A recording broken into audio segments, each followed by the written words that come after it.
Muy buenos días. Hoy es sábado 18 de abril de 2020 y esta es la primera mesa grillera sabatina. Ojalá que esto se prolongue por un tiempo largo y me da muchísimo gusto recibir en esta mesa a mis compañeros que ustedes los tienen en pantalla. Ernesto Cerda, ¿sí? Juan Antonio Alanís. Si señalan un poco con la manita cuando los nombre para que la gente sepa, sí, Ernesto Cerda, Juan Antonio Alanís. Ernesto Cerda es un político de muchos años, contador público de carrera. Juan Antonio Alanís, doctor en matemáticas, profesor del Tecnológico, ya un poco en retiro. Está Paula Borrego desde Baltimore. Bueno, Juan Antonio y Ernesto están acá en Monterrey, igual que yo. Mónica Paula está en Baltimore, sí. Víctor David Guerrero, acá en Monterrey, también contador público, acá en Monterrey. Antonio Lomas Moreno, periodista, sí, también avecindado, así como es en el pueblo, en Monterrey. Mi hija Mónica Borrego, que felizmente ya está también aquí en Monterrey.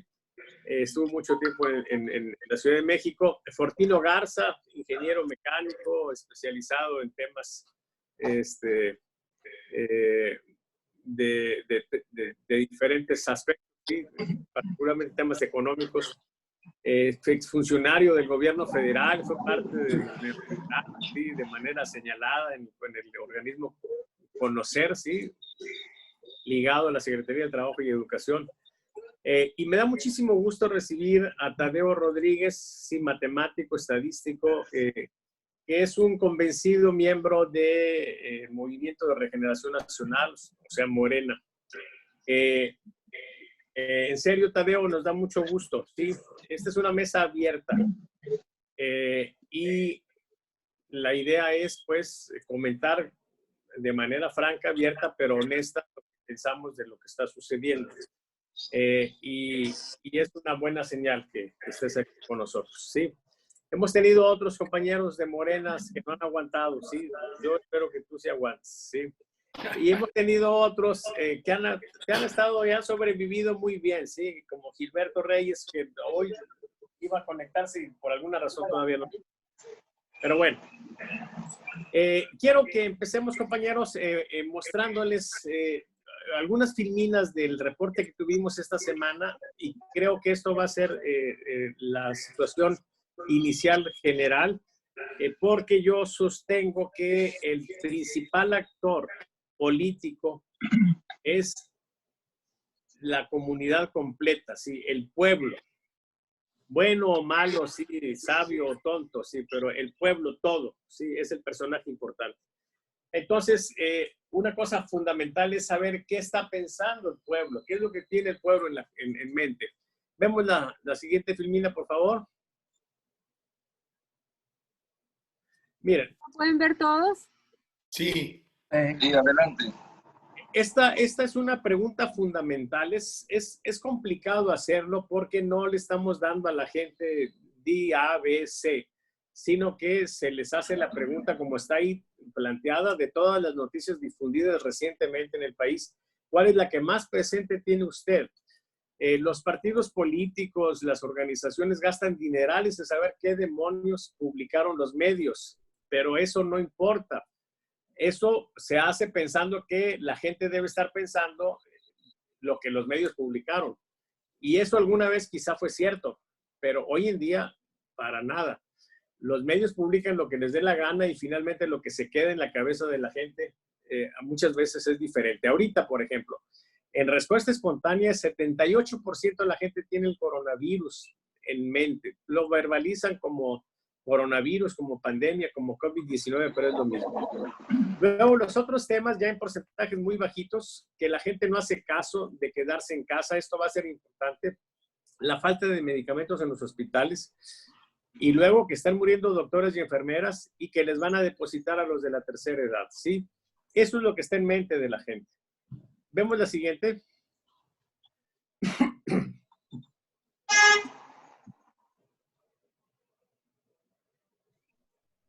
Esta es la aprobación del presidente desde octubre.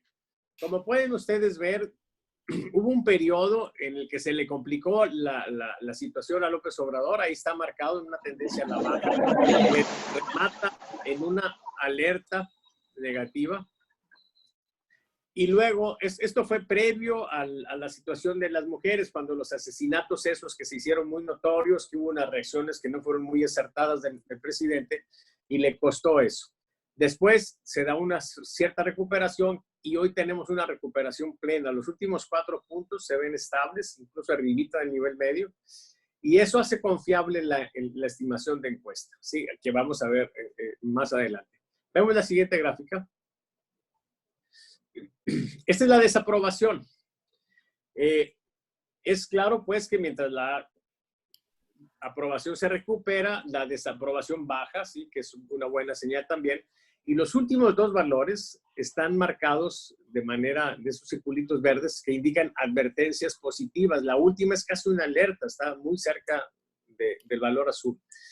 Y lo importante aquí es que el hipocentro son los sectores sociales que más contribuyeron para que bajara el nivel de desaprobación. Y aquí pueden ustedes observar que están los que no tienen ningún grado de estudios, quienes no tienen internet y quienes se sienten más identificados con Morena. Y en contrapartida, sí, los que están más molestos con López Obrador, los que están en rojo, son los que tienen más de 15 años de estudios, quienes tienen hasta licenciatura, que es más o menos el mismo grupo, quienes sí tienen internet, quienes rechazan todas las opciones políticas, las alternativas independientes y los que tienen ingresos de 8,500 a 20,000 pesos. Entonces, lo que tenemos nosotros es una situación aquí interesante que por segunda vez consecutiva tenemos de esta polarización entre quienes tienen internet y quienes no tienen internet. Y esto explica por qué encuestas que se hacen entre usuarios de Facebook, ¿sí? Como las que hace Mitofsky, le dan a López Obrador un valor tan bajo, ¿sí? Porque hagan de cuentas que se fue a encuestar a un meeting del PAN, ahí fue a preguntarles qué opinaban de López Obrador. Pues claro que la opinión ahí es negativa, ¿sí? Entonces, tenemos esta disparidad. ¿Podemos ver las siguientes rapidito, mija?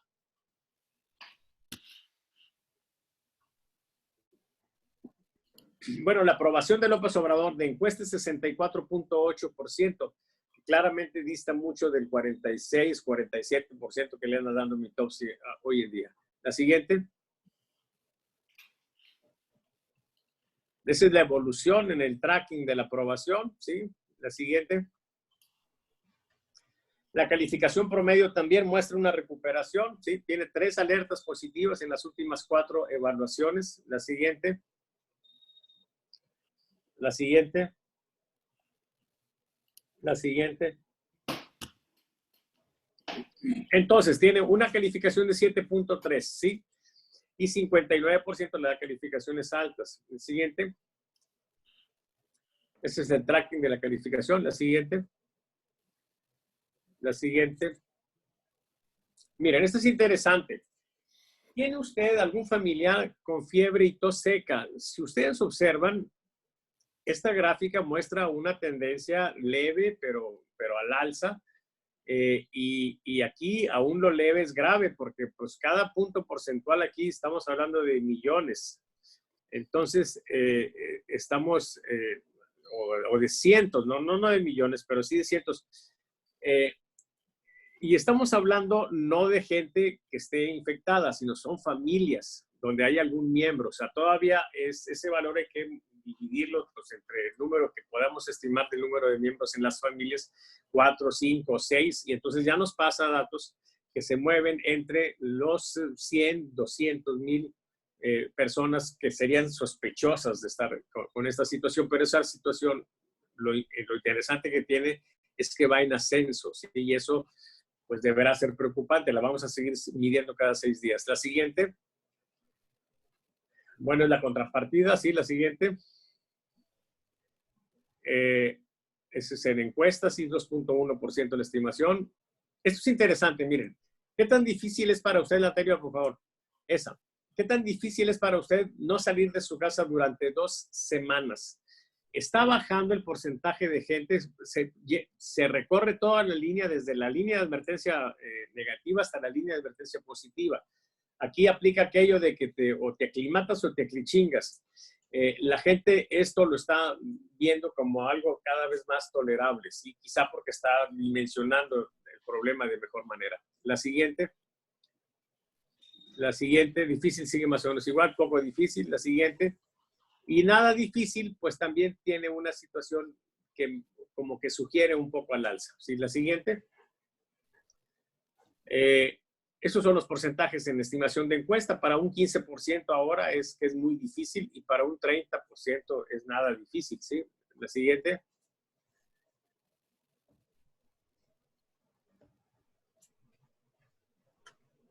El efecto que la gente teme, ¿sí?, de este asunto en la salud es muy estable, ¿sí? Más o menos este valor que está ahí, que lo vamos a ver al rato en la encuesta, 33%. La siguiente. En el tema económico también es estable. En la siguiente. Y en el tema afectivo, sí, como que empieza ahora, tenemos una advertencia negativa, como que empieza a hacer crisis ya. Sí, el problema o el efecto que tenga esta situación de la pandemia en las relaciones afectivas. La siguiente. Ok, eso es en los valores de encuesta. Y la siguiente es todo. Bueno. Entonces, eso es lo que tenemos, compañeros. Sí, ¿qué es lo que podemos esperar? Bueno, pues sí, que haya más gente que esté en su casa tranquila, pero también que haya gente de cualquier manera para la cual va a ser muy difícil permanecer ahí, y las cosas de violencia familiar, pues que seguramente se irán a presentar porque pues ya se está dando también el fenómeno ese. Y por supuesto, lo que más se teme es el aspecto económico, la crisis económica que se viene. Eso es lo que tenemos en medio de una situación donde pues se da una cierta, vamos a decir que lucha o puntos encontrados entre personajes dentro de Morena. Las actitudes del presidente, sí, yo creo que esta semana una de las cosas graves que vimos pues fue tratar de sobredimensionar el rol que tienen personajes como Thalía, como Chicharito, como Eugenio Derbez, y estar en esta condición polarizante, ¿sí?, que no le hace nada bien. Yo no he visto todavía un político lo suficientemente sabio en México que no haya entrado en la bronca política, ¿sí?, que no haya mostrado una condición de decir, yo no voy a meterme en cosas de política, ahorita estoy viendo de qué manera puedo ayudar en este asunto. Ya que pase este tema, pues ya entraremos en la actividad propia del área política, pero por lo pronto no. O sea, no se han capitalizado muy bien. Y aquí en el noreste, pues con esta idea ahora de revisar el pacto fiscal, pues yo la verdad no sé cómo les irá a resultar, ¿sí?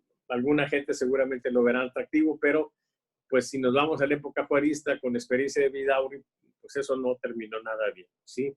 Entonces, ojalá que eso sea simplemente una medida de presión, pero que finalmente se arregle. Pero bueno, hasta ahí la dejo yo.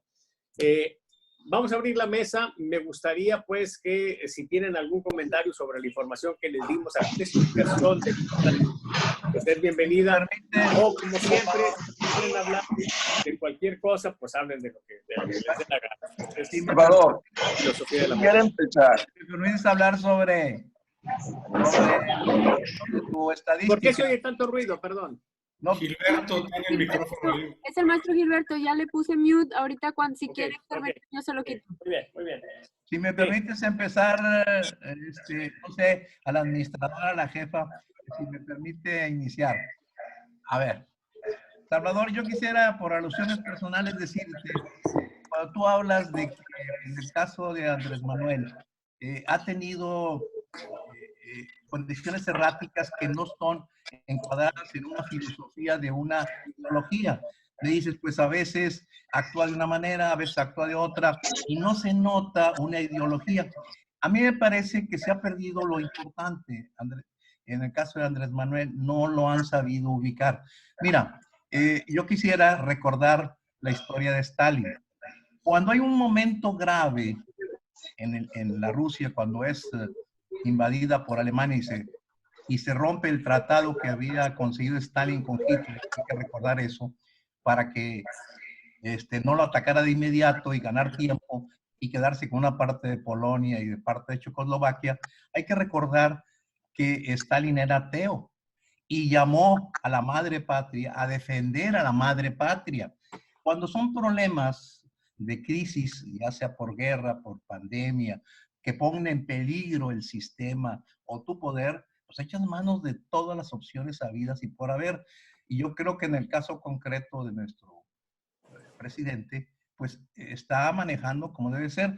Y yo hice un documento que espero circularlo ahí, con respecto a lo que tú encuentras. Dice, ¿por qué se consolida la popularidad de AMLO? Según los últimos datos de Saba, desplegamos algunas hipótesis y hablamos lo que se llama la eternidad fugitiva. Y decimos, es un error capital teorizar antes de poseer datos. Uno comienza a alterar los hechos para encajarlos en las teorías, en lugar de encajar las teorías en los hechos. Esta característica se viene dando en las encuestadoras. O sea, es claro que tienen ya una aniversación o un manejo que maneja los datos. ¿Por qué? ¿Por qué los manejan? Porque si yo encuesto, por ejemplo, en el comité o en el edificio del PRI, pues van a salir puros priistas. Si yo voy a los del PAN, pues van a salir puros panistas. Y el hecho de manejar Internet, donde quienes tienen acceso a Internet no son los que comulgan con las medidas de la 4T, pues obviamente va a salir en contra. De ahí que es lo que te digo, se echan a perder porque tienen una teoría ya, tienen una hipótesis y le hacen apretadamente que los hechos quepan en la teoría que ya lanzaron. Ese es lo que nosotros vemos. ¿Qué constatamos en las encuestas realizadas por varias encuestadoras casas en las que festinan la caída de popularidad de AMLO? Y ellos asumen o desean un resultado a modo de su teoría, aunque lejos de la realidad de los hechos. ¿Por qué decimos que desarrollamos algunas hipótesis de por qué sigue teniendo aceptación Andrés Manuel? Primera, la estructura de comunicación a través de las mañaneras y sus replicadores está hecha a conciencia que refleja una excelente eficacia en apuntalar la agenda política del país y económica, y es simple, mantener el simple dogma, los pobres primero, ser franco y directo, hablando solamente en narración de sus propios datos. Tercero, hablar con las emociones de la gente, señalando muchas veces que los males provienen de sus adversarios. Olvidarse muchas veces de la belleza y perfección literaria, del razonamiento científico, del equilibrio o la congruencia, contradiciendo incluso a sus propios miembros de su gabinete, el caso de Hacienda, el caso de Salud, con lo dicho él anteriormente, en el caso de salir afuera, que visitar, que ir a las fondas, no obstante que su secretario de Salud había dicho que había que recluirse en casa. El uso de la repetición reiterada de los adversarios, los conservadores, los fifís, los neoliberales, o sea, es reiteradamente en cada una de ellas hace uso de centrarle al resto de sus oyentes quiénes son los adversarios. Dice, centrarse meramente en persuadir a la multitud y crear, desgraciadamente, fanáticos. Culpar al pasado de todos los males, pero no todo al pasado, sino al pasado que él define, porque hay un pasado bueno y hay un pasado malo. Segundo, buscar consignas que puedan permitir la conducción del movimiento hacia adelante y darles una idea de que se está ganando. Se acabó la corrupción, se terminó el neoliberalismo. Y vemos la segunda parte, la apuesta al olvido social, que ha sido una práctica recurrente en diversas culturas, tanto en la Mesoamérica como en la europea, entre otras. Los grupos hemogénicos han echado mano de la teoría del olvido social para mantenerse y legitimarse en el momento de ocupar el poder. El grupo dominante, por cuya sola presencia se modifican los procesos y las prácticas de dominio, que determinarán en buena medida qué es lo que hay que olvidar y qué es lo que debe mantenerse en la memoria.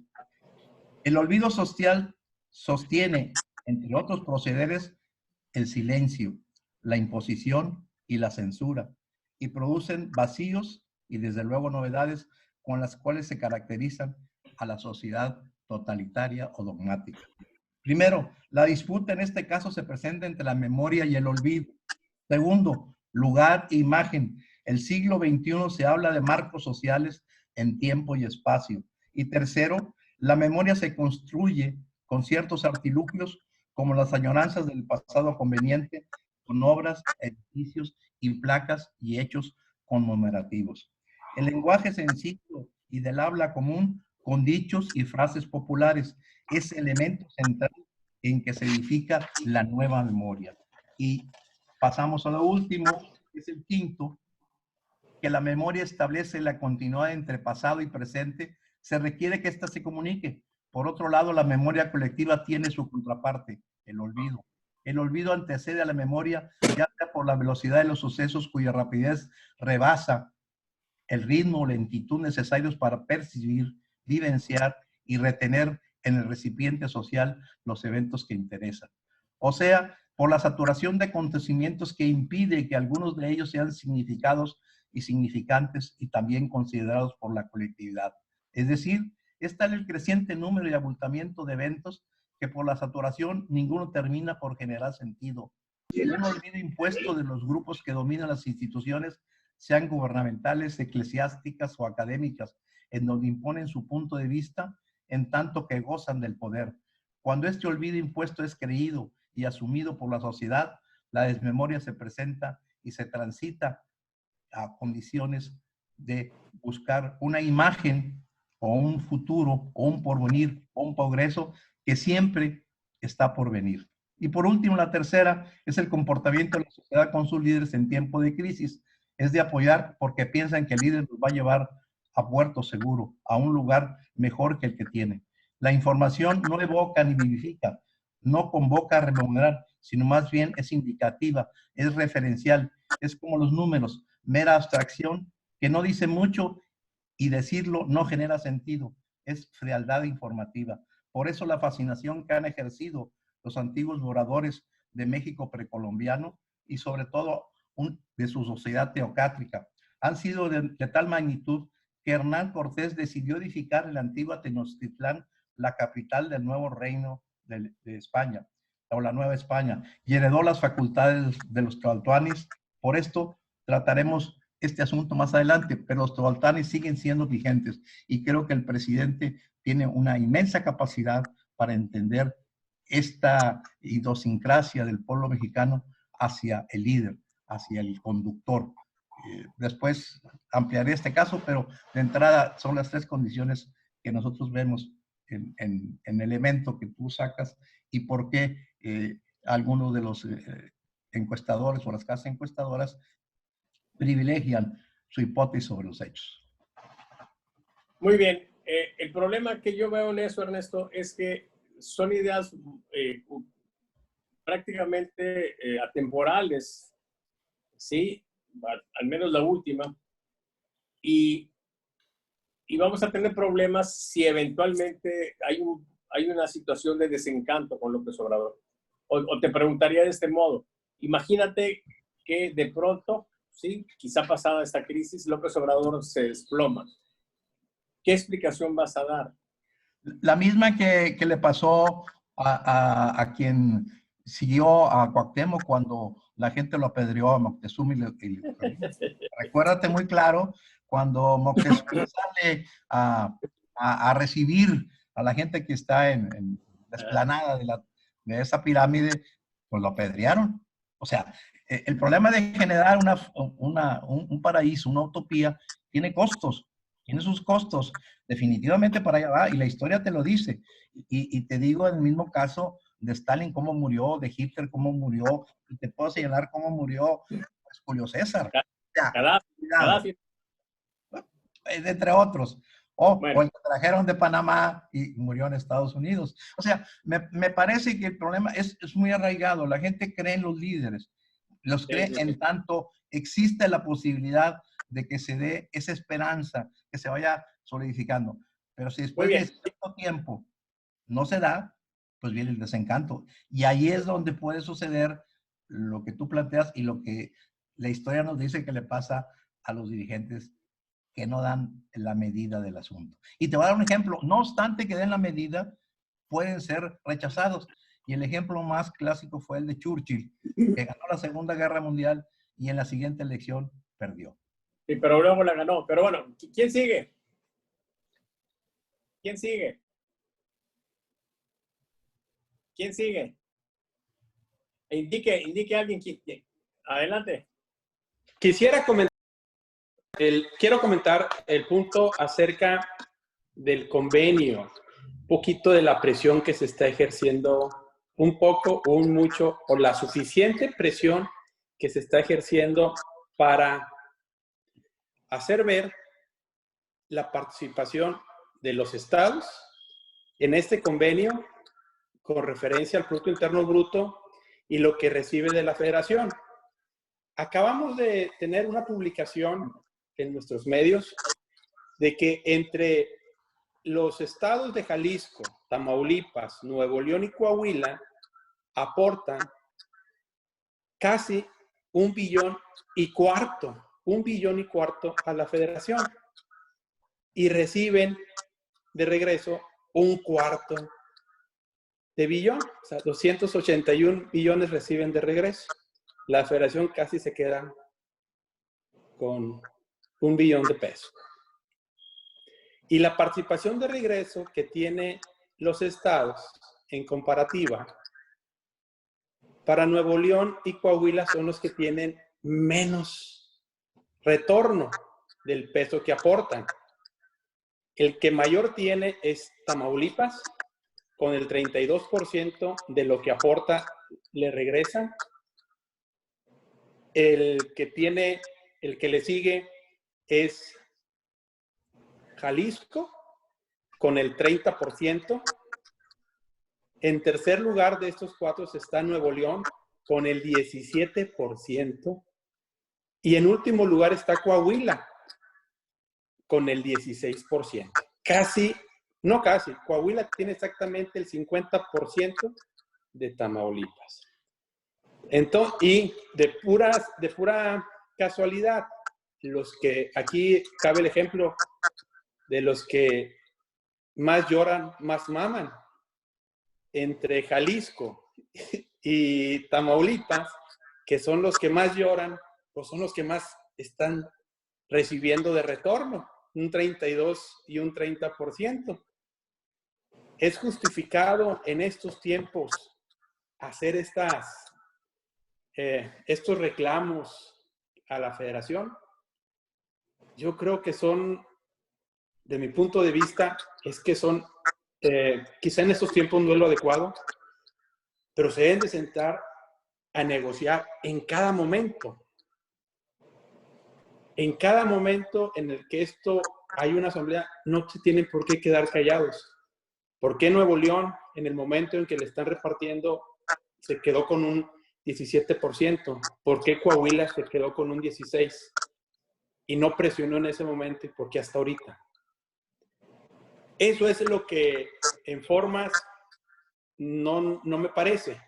Sin embargo, consideramos ahora que se refleja esta información y es pública para todos, claro que como Nuevo León es, y como Nicolaita, queremos más para San Nicolás y queremos más para Nuevo León, que sea más equitativo, que subamos al 40% todos parejos, ¿verdad? Que sea, o de los que más aportan, pues que más reciban.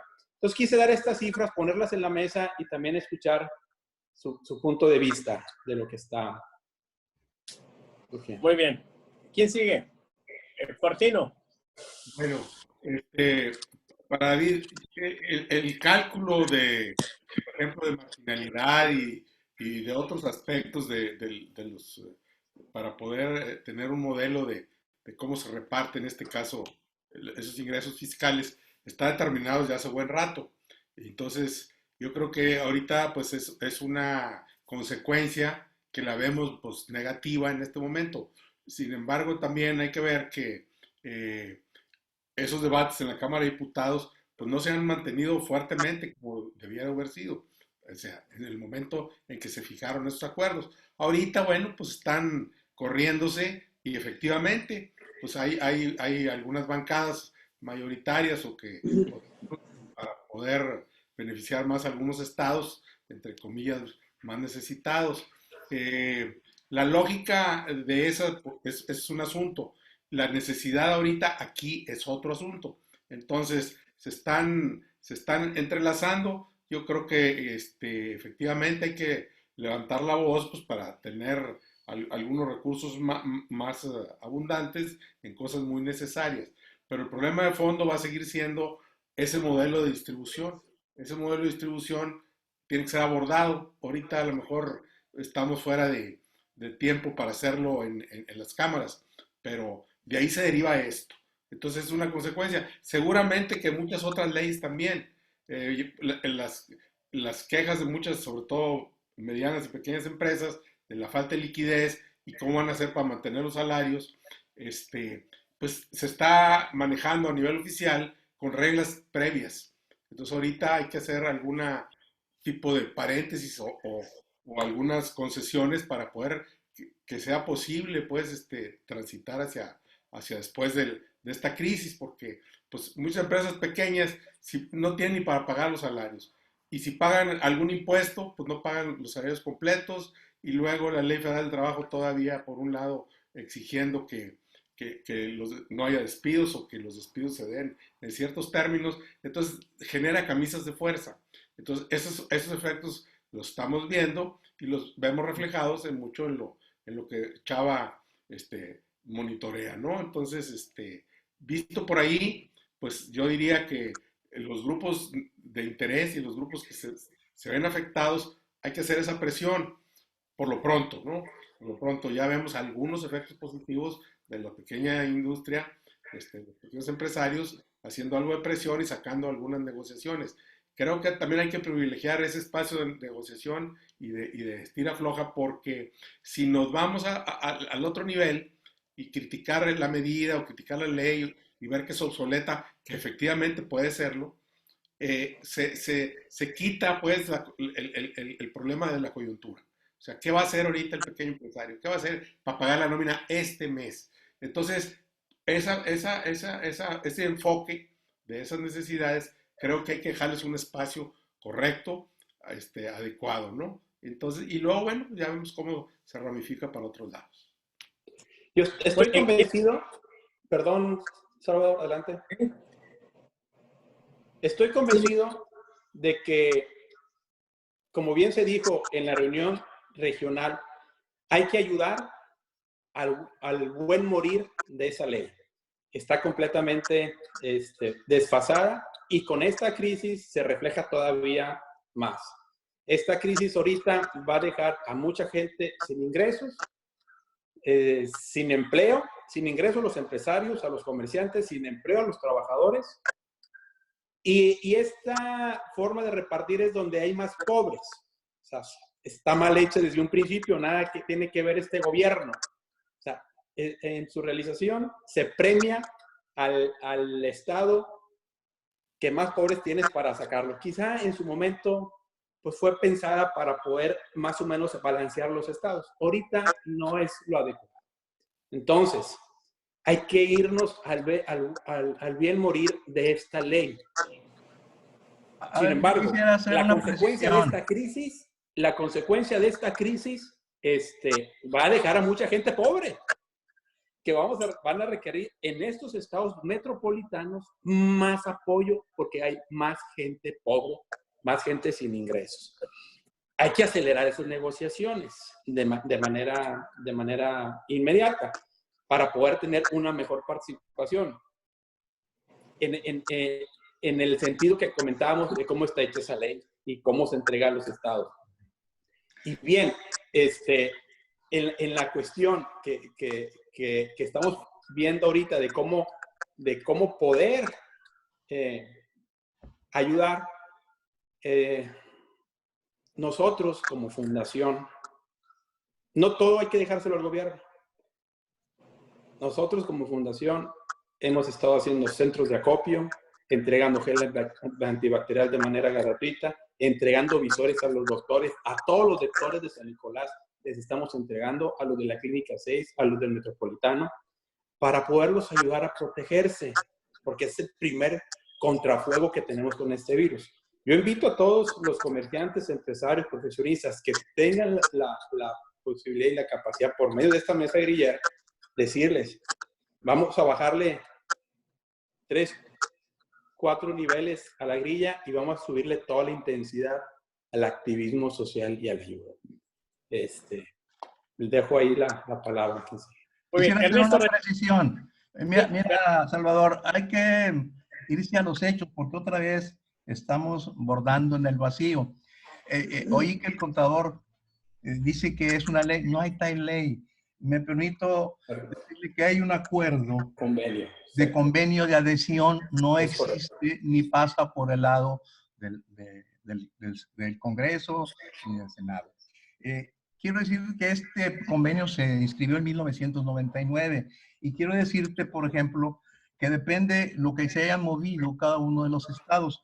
Por ejemplo, el Estado de México hubo una modificación al convenio celebrado en 1999 en el 2000 primero y luego al 2015.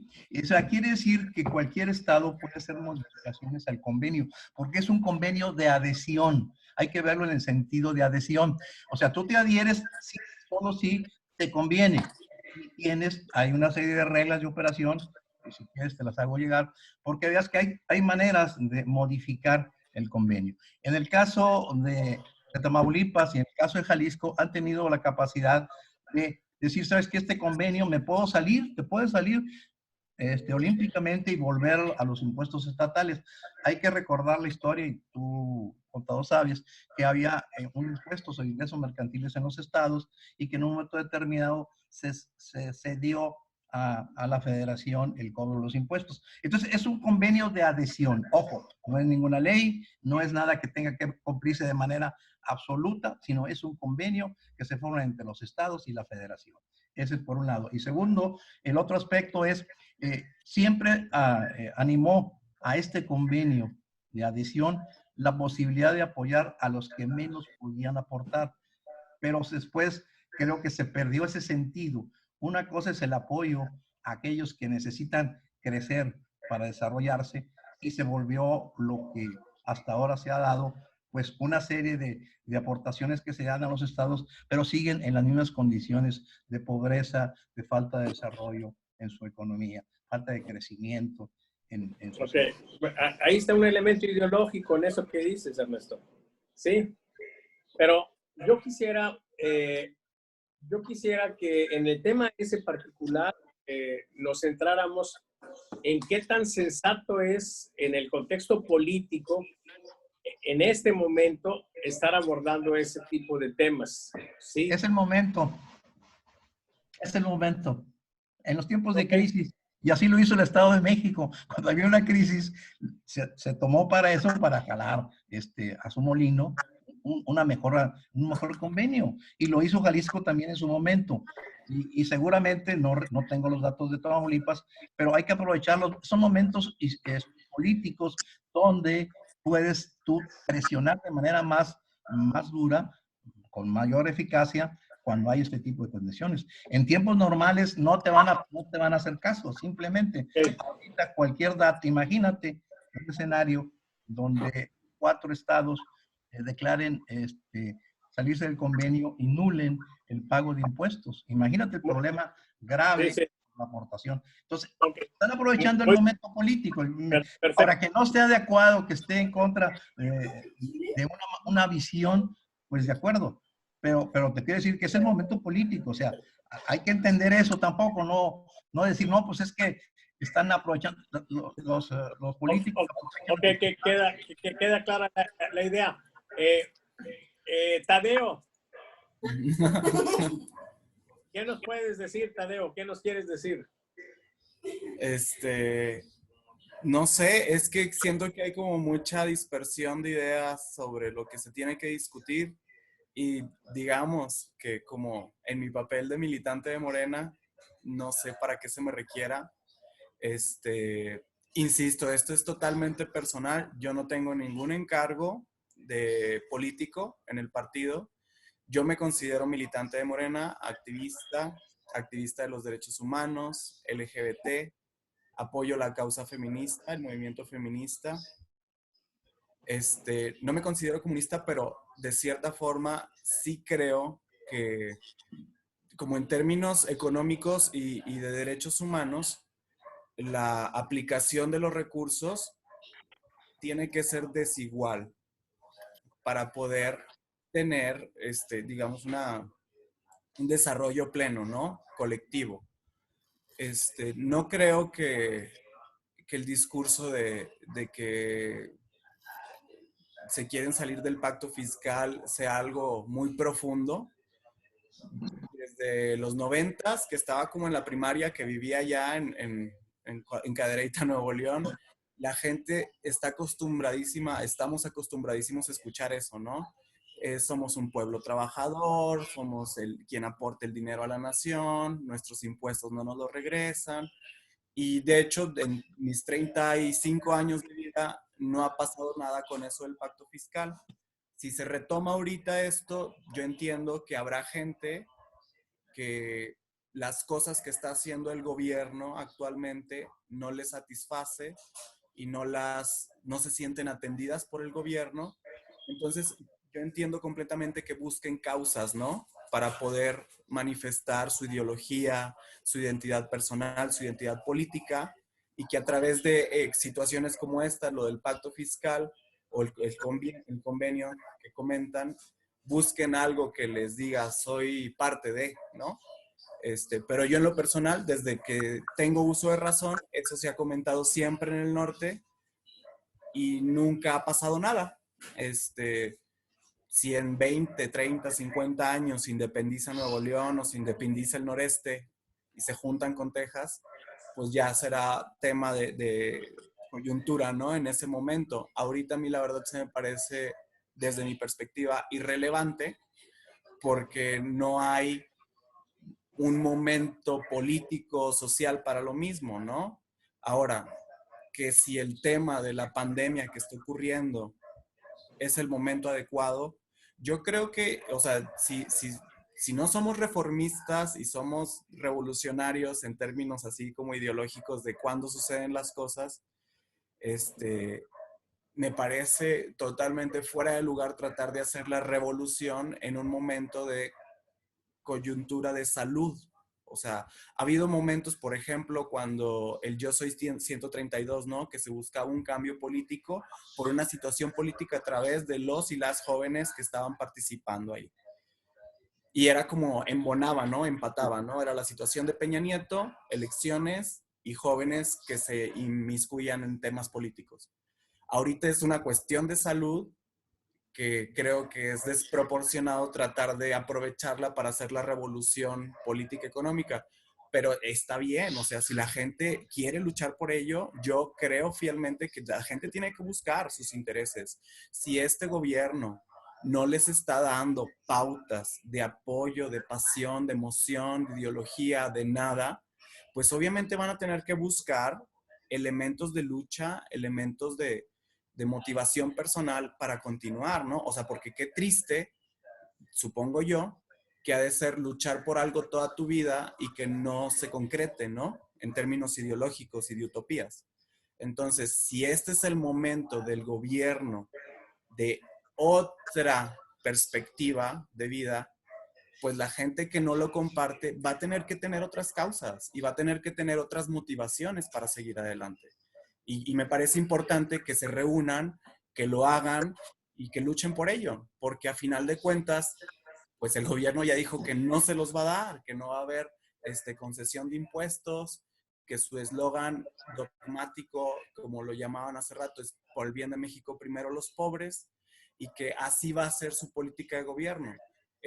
Yo estuve trabajando en una transnacional cuando recién me mudé a Querétaro y que recién acababa de entrar Peña Nieto, Y yo recuerdo que en algunas de las sesiones de trabajo, ¿no? De business análisis, decían, este va a ser nuestro año, este va a ser nuestro sexenio, porque ya el gobierno federal dijo que le va a apostar infraestructura y solamente va a dedicarse a pura obra.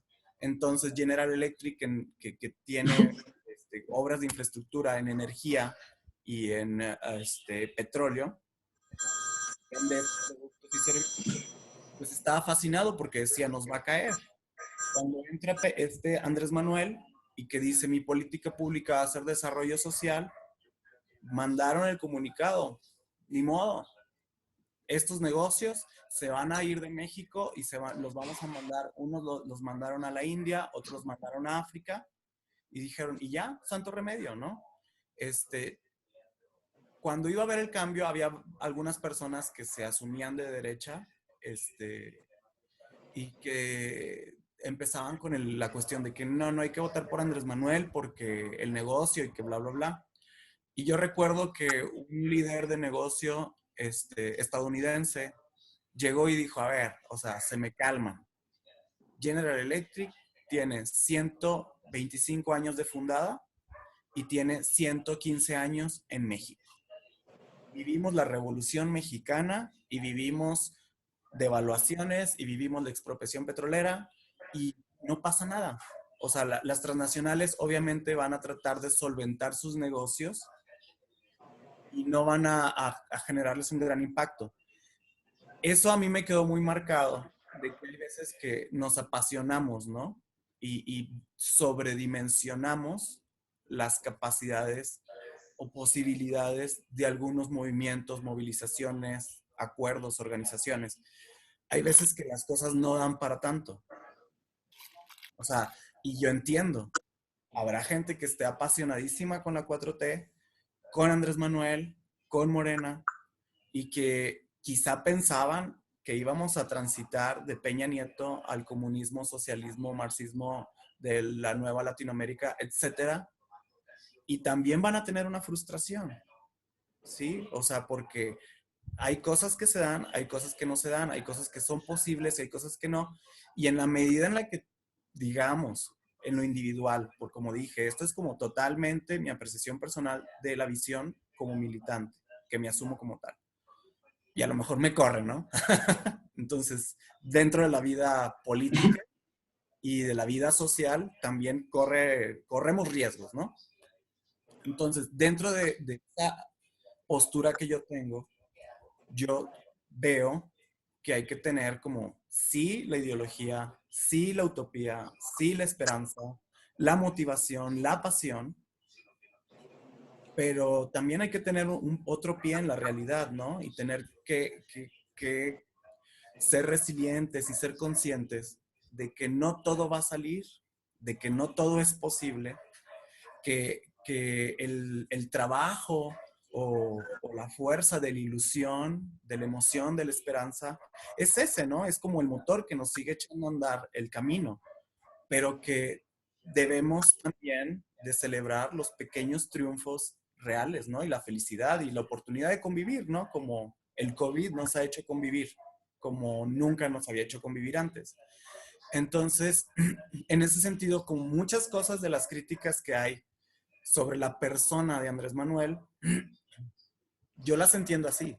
O sea, yo lo que puedo defender es que toda la gente es libre de luchar, pensar, creer y manifestarse, ¿no? Pero cuando son quejas personales o quejas así como ya, pues dices, no, ahí en la cuestión de la posibilidad no es posible. Yo como militante lo viví en el discurso de Andrés Manuel López Obrador sobre el tema de la diversidad sexual. Y fue un proceso larguísimo, ¿no? Porque muchos hombres homosexuales, créanlo o no, son conservadores, ¿sí? Y son políticamente de derecha y son terribles, terribles en cuestiones de aceptación de su propia persona y de otros homosexuales. Hay mucha discriminación. Y ellos tomaban las declaraciones de Andrés Manuel sobre el matrimonio igualitario con un rechazo total, de que no, es que Andrés Manuel es homofóbico, Andrés Manuel esto, Andrés Manuel otro, ¿no? la gente de izquierda decía, bueno, ¿cómo un movimiento progresista puede decir o manifestar políticamente que va a poner a votación el matrimonio igualitario? Los derechos no se votan. Y como militante, pues es difícil, ¿no? Porque hay muchas cosas en las que yo creo y apoyo. En eso en particular, yo no tenía esa reciprocidad. Sin embargo, hubo organización interna. Y cuando Morena se funda como partido, es el primer partido político de México que tiene secretarías nacional, estatales y municipales de diversidad sexual de manera estatutaria. Y en sus principios de partido establece que se defiende la diversidad sexual. 2018, cuando Andrés Manuel lo entrevistan con este cuestionario de preguntas rápidas de asociación directa en el TEC de Monterrey, le hicieron la pregunta, matrimonio igualitario, y respondió, libertad. Cuando hace esa respuesta, muchos colectivos y asociaciones LGBT que habían estado en contra y que habían estado manifestándose por ese discurso que consideraban homofóbico, se suman, porque Antonio Meade, que es José Antonio Meade, no aceptó tomarse una foto con la bandera LGBT, menos se les iba a ocurrir a Ricardo Anaya y a Margarita hacer alguna declaración a favor de la comunidad LGBT. Entonces, ahí fue un elemento. ¿Qué sucedió ahí? Digamos que lo que no se vio es que en la vida partidaria, en la militancia interna, tuvimos años, campaña del 2006, campaña del 2012 y hasta 2018, a través de procesos internos de solicitud de adscripción a los principios partidarios, se le exigió a Andrés Manuel capacitación y moderación en el tema, como militantes. Entonces, cada quien tiene la posibilidad de cambiar su realidad dentro de cómo se manifieste, ¿no? Y el chiste es caminar hacia ello. Sí, perdón. Muy bien. ¿Quién sigue? Adelante, mija. Bueno, dentro de algo que me llamó mucho la atención y porque realmente me queda bastante curiosidad, y aprovechando que tenemos un militante de Morena,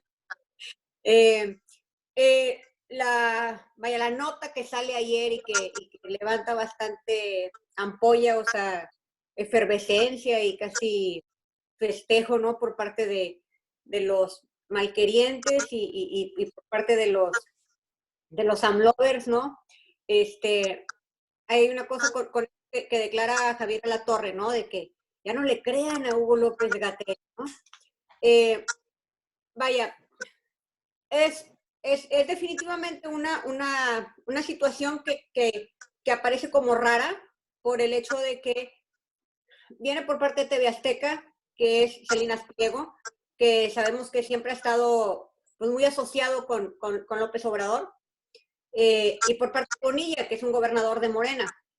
Y entonces, pues se antoja que no es, o sea, a que no está tan en contra, sino que es algo un poquito arreglado.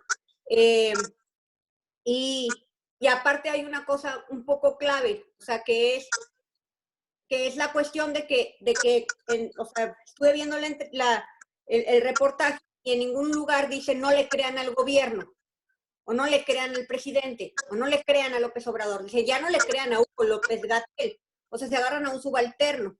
Entonces, vaya, en mi impresión, esto puede tratarse y no lo digo como un descrédito, sino lo digo como un crédito.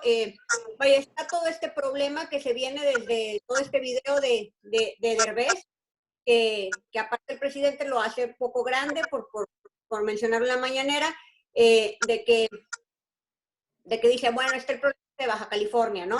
Y luego el gobernador, vaya, sale esta señora que a mí me parece un poco desafortunado porque ella le contesta un poquito prepotente, o sea, ante la declaración de él, que se ve así como muy humano, la apariencia de ella es fría, y entonces ahí como que ella genera poca empatía a comparación de él. Y luego el gobernador apoya a Derbez. Y entonces sale todo esto de los médicos y todo apoyando diciendo sí, es cierto, está mal. Entonces, creo yo que si se maneja de una manera correcta, podría ser un muy, muy buen manejo de crisis. En cuanto a decir, se están manejando mal los datos, se están manejando mal por parte de Hugo López-Gatell, y entonces se abre una oportunidad para que el presidente diga, es que se estaban informando de manera mal, pero yo ya aquí corregí aquí al doctor López-Gatell, y entonces ya lo va a hacer de manera correcta para que todos estemos bien, y entonces, vaya, a manera del estilo de él, ¿no? Así como regañó a este que dijo de las nalguitas y las pirujas y etcétera. Y entonces ya todos estamos bien. O sea, cosa que vendría bien, o sea, con toda la paranoia que se está haciendo de que son más muertos, que son menos muertos, que sí, esto y que el otro, porque se pone a alterar a la gente de decir, es que son menos, y es que están saliendo videos, y que hubo un camión de muertos, y que hubo esto, y que hubo el otro, y realmente está así, realmente está así. Entonces, manejar algo así como una forma de control de crisis es muy inteligente y podría salir muy bien librado. Pero no sé si realmente sea así, porque no conozco cómo sea realmente la relación dentro de Morena. O sea, si haya realmente, o si realmente haya una ruptura entre Bonilla y López Obrador.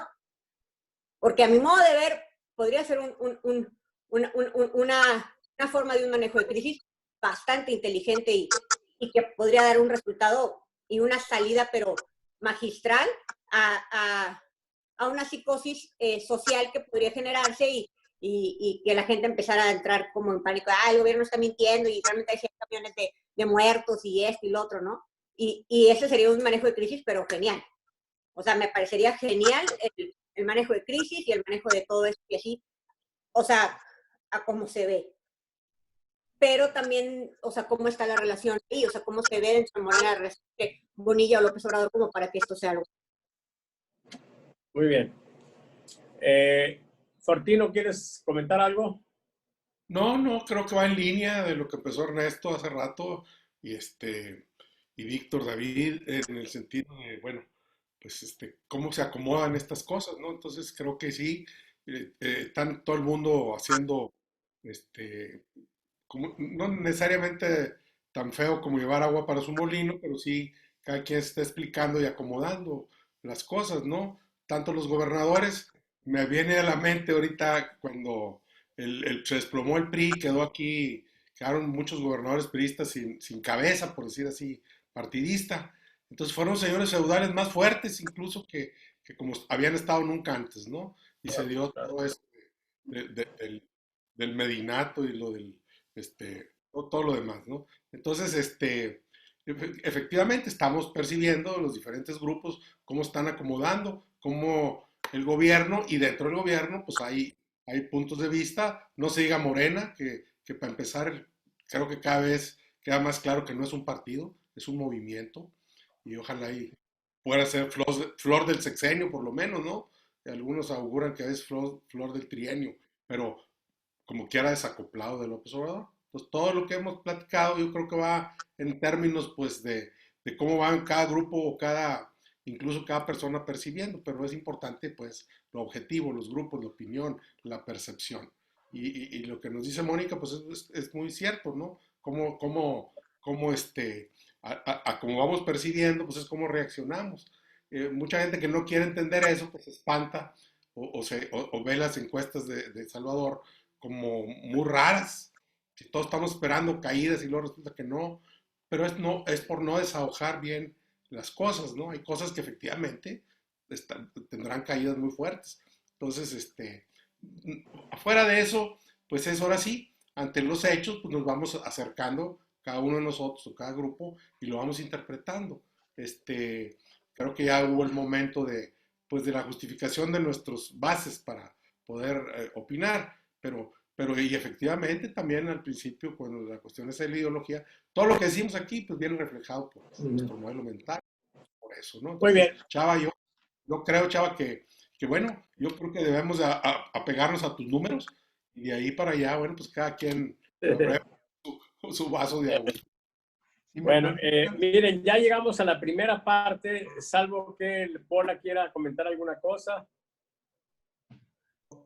Yo quería hacer una precisión, no sé si me dan chance. A ver, ahorita. Vamos a escuchar a Pola. Adelante, Ernesto, si quieres.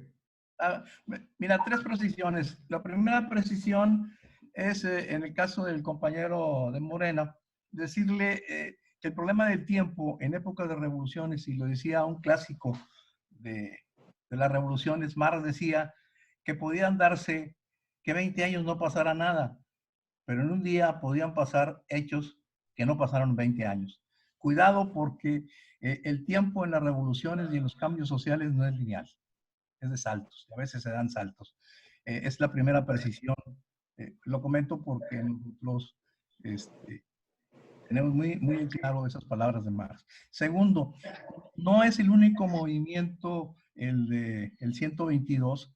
Basta recordar el 68, el movimiento tan amplio de la juventud, sobre todo en las universidades, con relación a un solo tema, la libertad política, que había sido avasallada, ¿no?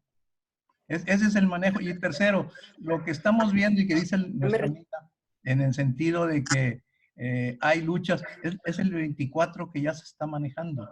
Esto que estamos viendo de las luchas del poder es quién va a ser el candidato el 24. Es obvio que había tomado mucha perspectiva López-Gatell. También hay que ver que en su momento se quedó a un lado el secretario de Relaciones Exteriores, Ebrard, y también tiene su corazoncito la gobernadora de la Ciudad de México. Entonces, todo esto se encuadra, pues es obvio que son las luchas internas de poder dentro del mismo manejo del movimiento de Morena. No se asusten, esto va a ser peor. Conforme se avance los tiempos hacia el 24, ya estamos en el 24, parece mentira, pero ahorita ya todo el mundo está moviendo sus fichas dentro del movimiento de Morena para el 24. Eso es claro y es parte de la dialéctica del poder. Esas son las Muy bien. Hola, Juan Antonio. Sí, Juan ahorita, Antonio. antes de que iba a comentar, me vino ahorita a la mente, ¿no? La vez que invitaste a Owen aquí a Monterrey. Ajá. Owen fue el director de tesis doctoral de Salvador. Cuando lo entrevistaban, casi todo lo que respondía siempre era educación, educación, educación. Porque vemos, ¿no? Que tú das información y parece que a la gente le entra por un oído y le sale por otro. O sea, hay gente que sigue diciendo, ¿no? Y aún cuando a ver la encuesta, sigue diciendo que López Obrador va para abajo. ¿Por qué? Porque todo el mundo lo dice, pero que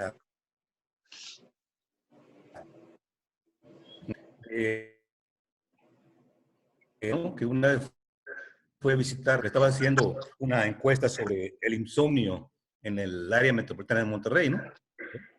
Y decía que él llevaba ya información, ¿eh?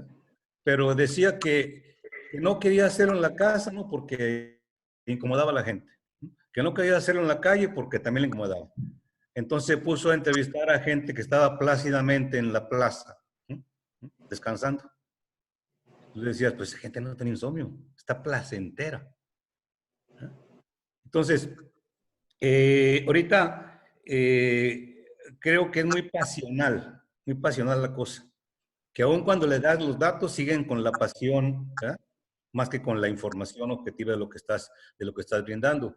Por eso sí creo que urge, pero habría que ver, urge un diplomado como el que decías.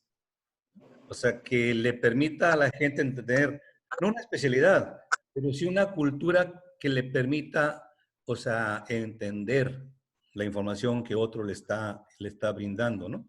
O sea, tú dices, por ejemplo, para hacer esto se necesita hacer maestría en estadística. Pues también para hablar sobre epidemiología se necesita de una especie de epidemiología.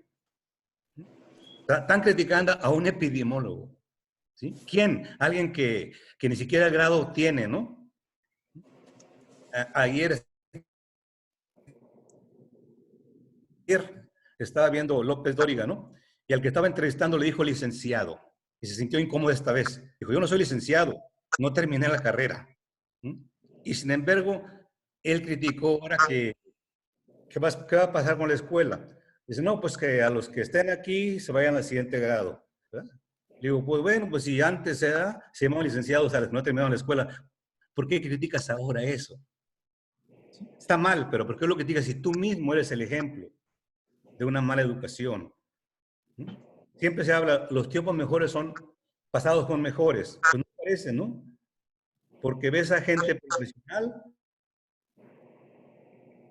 o sea, parece que no pasó por la escuela. Y yo creo que como aquí a lo mejor me rectifica Ernesto, ¿no? Decía Aristóteles, ¿cuál es la mejor virtud? La prudencia. La prudencia. O sea, que calladito te ves más bonito, ¿no? No hables en un terreno donde no eres experto, y menos pasionalmente. Porque si hay otro, ¿eh? Desgraciadamente, si hay otro que sabe, te va, o sea, a dar al traste. O si lo sabe, ¿no? Y le conviene no dar al traste, no te va a dar al traste. ¿Sí? Ese es el problema. O sea, que cuando eres un ignorante, estamos en manos, ¿no? De la gente que tiene conocimiento. Sobre todo de la gente que tiene conocimiento y es perversa.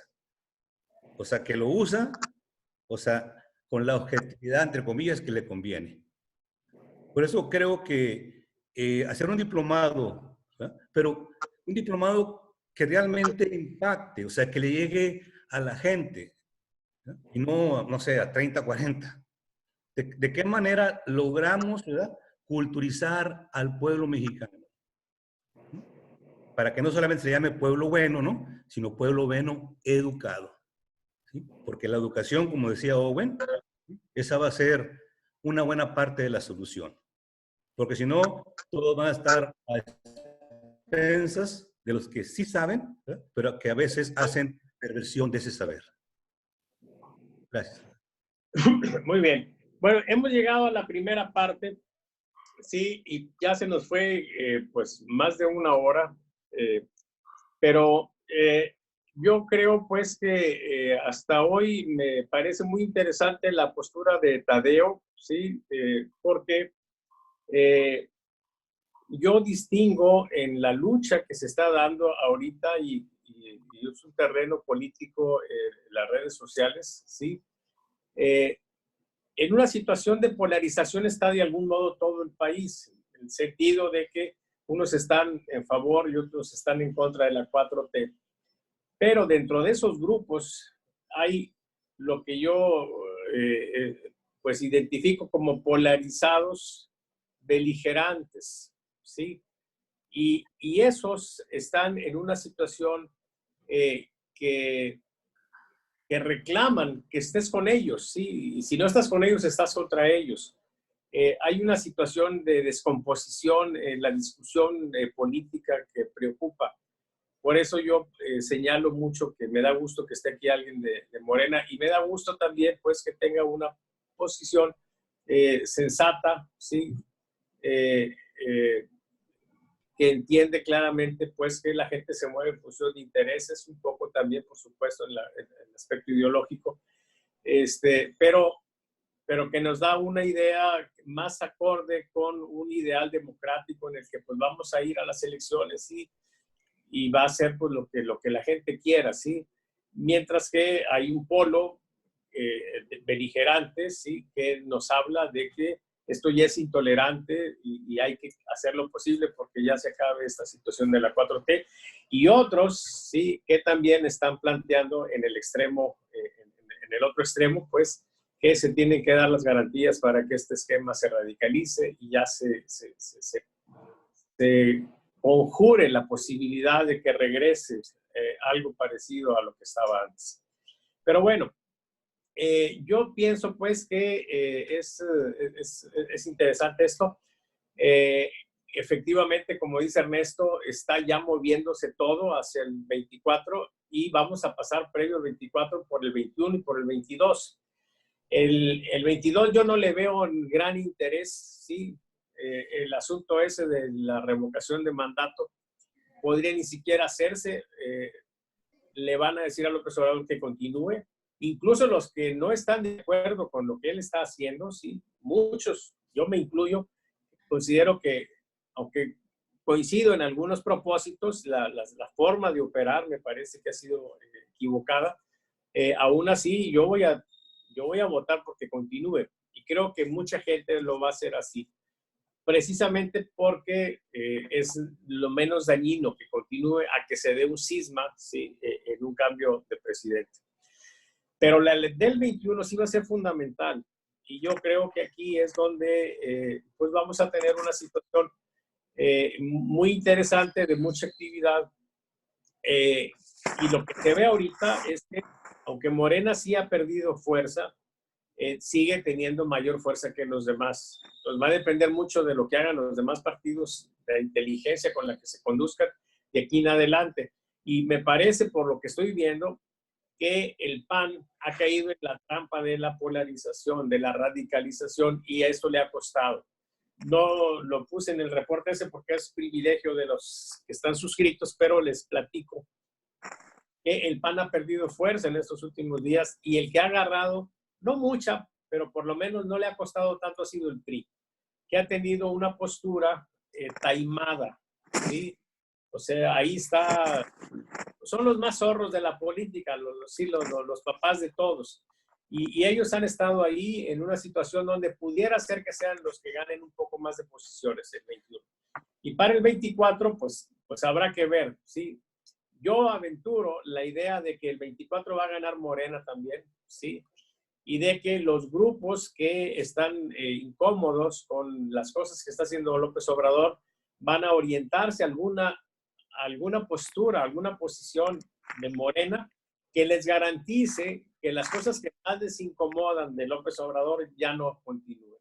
Un poco como antes, el esquema pendular que teníamos dentro del PRI, ¿sí? Que de repente teníamos un presidente que estaba muy cargado hacia un lado y luego el siguiente presidente se cargaba hacia el otro, pero dentro del mismo PRI.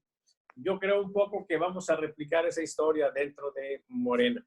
Bueno, hasta ahí la dejo yo. Yo quisiera que diéramos una segunda vuelta como siempre, pero muy breve, ¿sí? En verdad breve, para que no se prolongue mucho este video. ¿Quién empieza?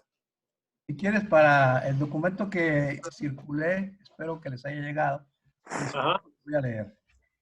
Dice, asistimos hoy a un debate público antropófago, tanto en medios como en redes sociales, y exponemos qué es lo que se maneja en medios y en redes sociales. Pasiones sin verdad y verdades sin pasiones. Emociones sin razón e irracionalidad de las emociones. Héroes sin acciones heroicas. Historias sin acontecimientos.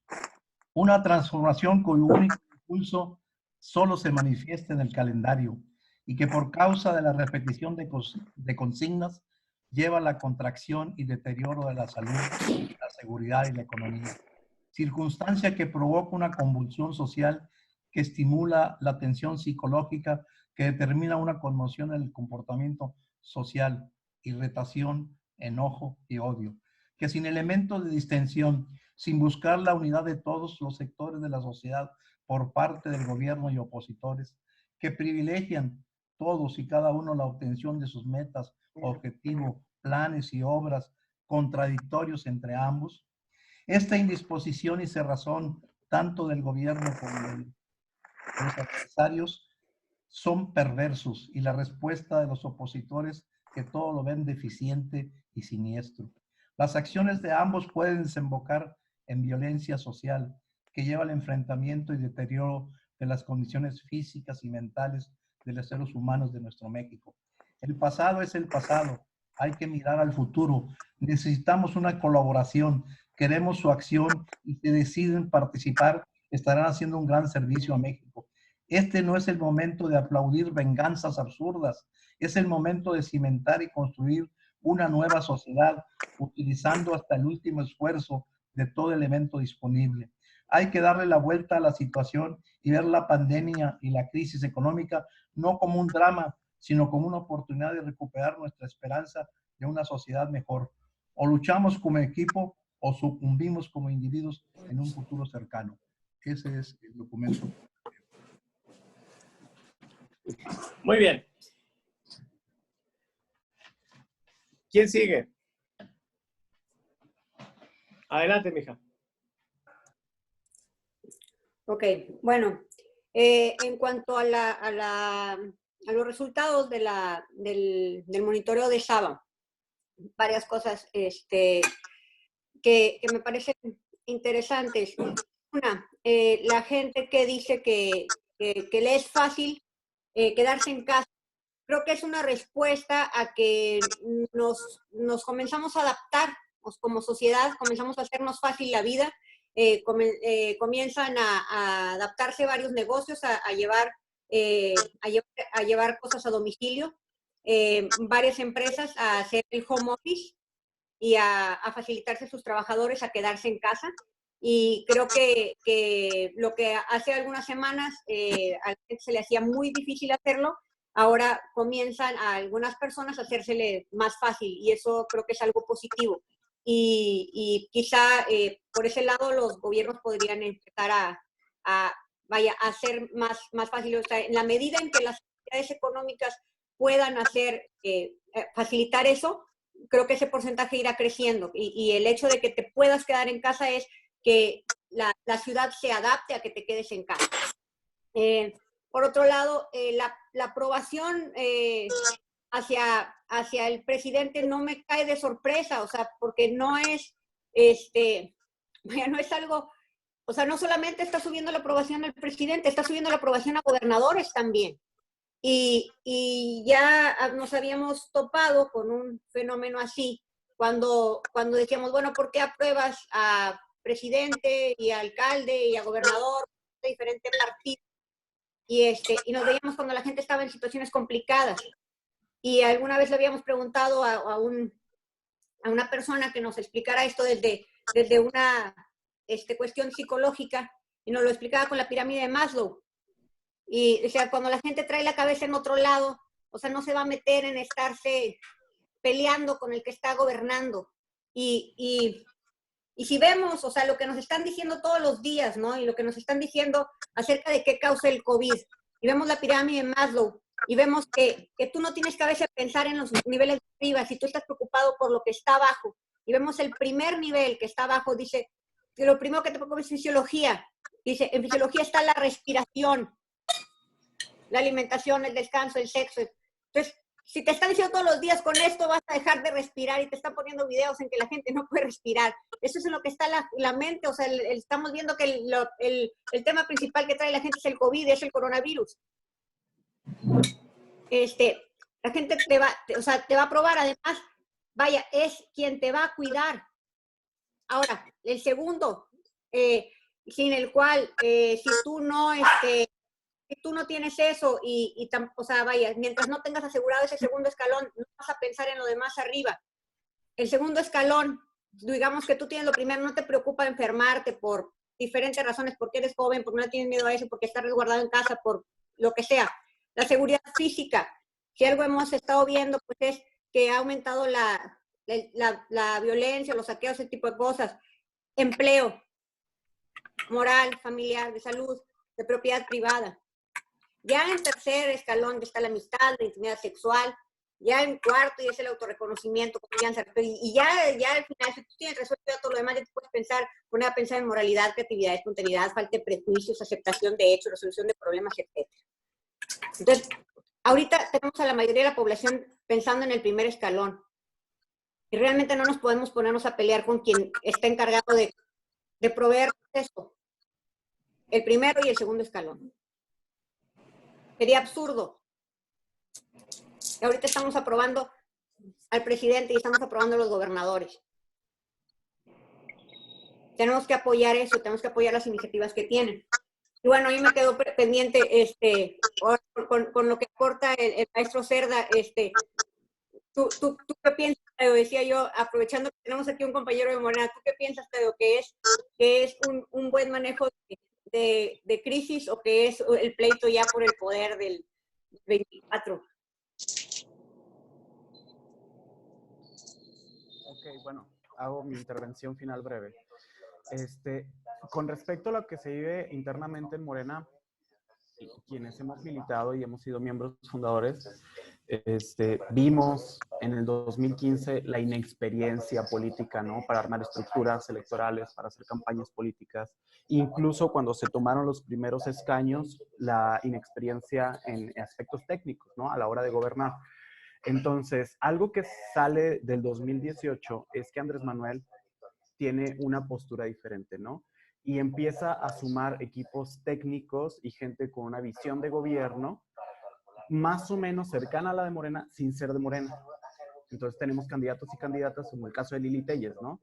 Que la militancia de Morena estuvo desde siempre rechazando su postulación.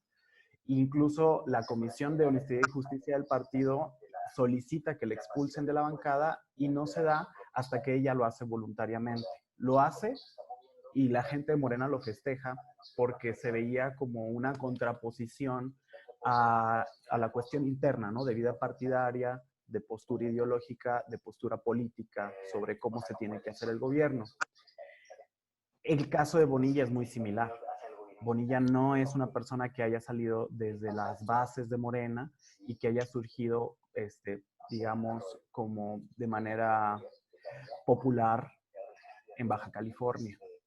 Gana porque tuvo el apoyo y se cerraron filas entre fundadores y nuevos y nuevas y se tiene el poder.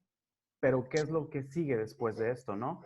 Hay gente que tiene interlocución directa con Andrés Manuel o que tiene forma de establecer acuerdos políticos en ciertas escalas nacionales y hay gente que no.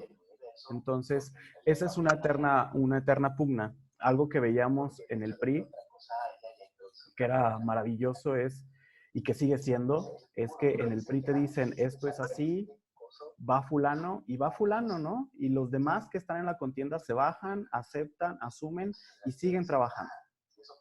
Digamos que por la forma de orígenes de Morena, como movimiento, con estas experiencias de campañas 2006, 2012, la gente no es así. O sea, la gente no puedes venir a decirle a Morena, así es, y te cuadras. Hay siempre una resistencia a la imposición, a lo antidemocrático, a lo que se percibe como antidemocrático, y eso hace que no haya apoyos totales. Entonces, en el tema de manejo de crisis es muy complejo porque no hay forma de tener un mensaje de una autoridad representativa. O sea, la única autoridad que hay aquí ahorita es Andrés Manuel, y Andrés Manuel se desmarcó de Morena. ¿Sí? Entonces, sí, en términos de manejo de crisis es muy complejo para los estados y a nivel nacional también que haya quien sea el vocero o vocera, ¿no? Sobre todo lo que comentaba, ¿no? Andrés Manuel dice una cosa y Gatell otra y fulano otra y no sé quién otra. O sea, Andrés Manuel está expuesto diariamente en las mañaneras a decir su visión de política pública y de comunicación social. Si nosotros y nosotras, no como militantes, no nos adscribimos a esa línea editorial, generamos esta impresión de que no hay un buen manejo de crisis, de que no hay una línea conductiva de la información. Y yo creo que eso es lo que pasa, ¿no? Que la gente de Morena se siente con mucha más libertad de expresar su descontento con la vida interna que lo que hacen otras personas en otros partidos. Y eso obligatoriamente daña la imagen al exterior. Muy bien. Víctor. Listo. ¿Algo que quieras agregar? Sí. Sí me escuchan, ¿verdad? Viva Vidaurri. Arriba había estaba también el general Guerrero por el lado de Terán. Vámonos para Terán.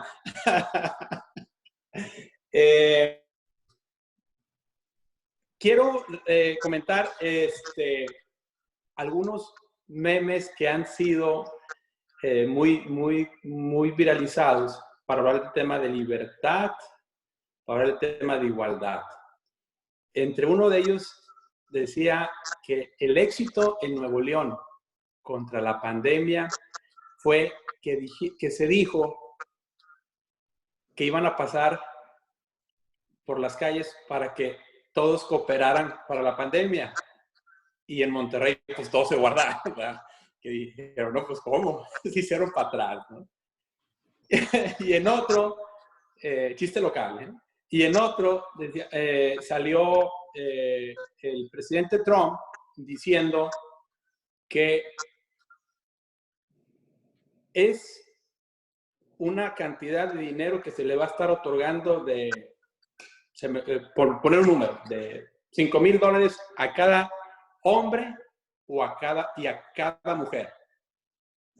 Y no hubo nadie que respingara de otros géneros. En ese momento los géneros se acabaron y las ideologías y todo. Es bueno, pues ¿dónde están los demás? Pues solamente le van a dar a los hombres y a las mujeres y los demás.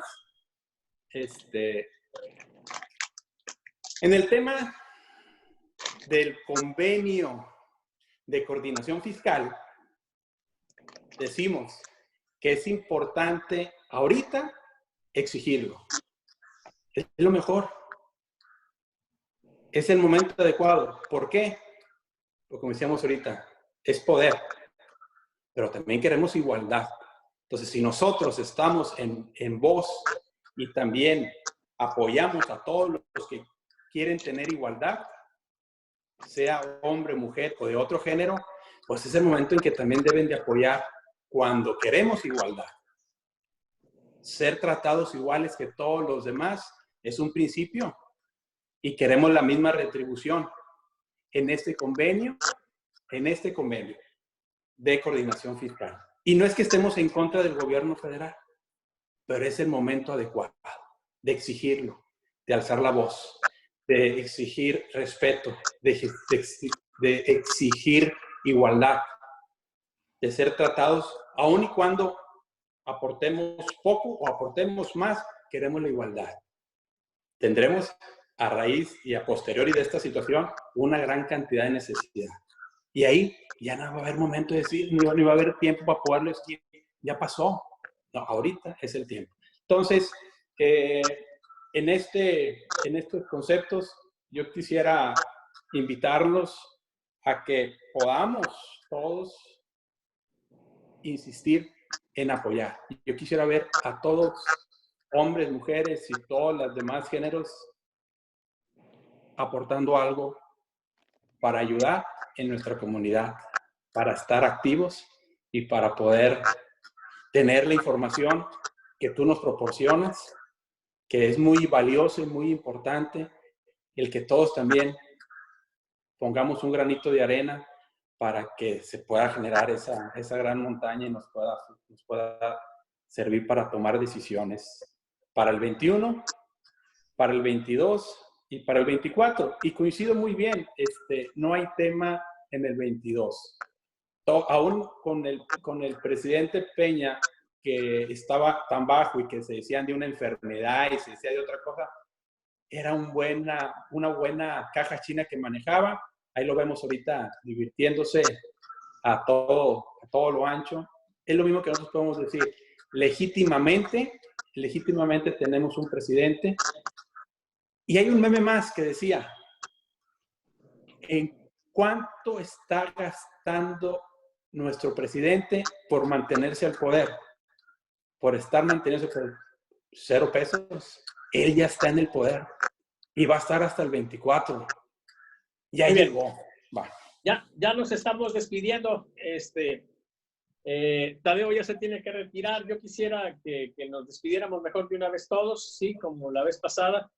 Nada más rápidamente les quiero preguntar, ¿creen que valga la pena que tengamos otra grillera el lunes o mejor la esperamos hasta el otro sábado? No tenemos mucho que hacer. ¿Perdón? ¿Tú quieres el lunes?